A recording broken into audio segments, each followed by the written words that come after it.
சுட சுட சாதம்.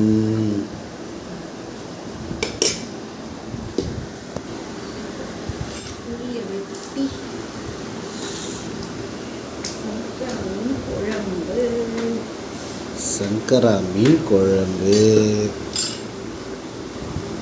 வாங்க சாப்பிடலாம். நீங்க இன்னொரு வாட்டி சொல்ல. வாங்க சாப்பிடலாம். என்ன மீன் இது? சங்கரா மீன். சங்கரா மீன் குழம்பு, சோறு, நண்டு, வஞ்சரம் ஃப்ரை, சாதம் போட்டு சுறா புட்டு, சாதம் போட்டு ப்ளஸ் ப்ரான் தொக்கு. வாங்க எல்லாரும் சாப்பிடலாம். நீ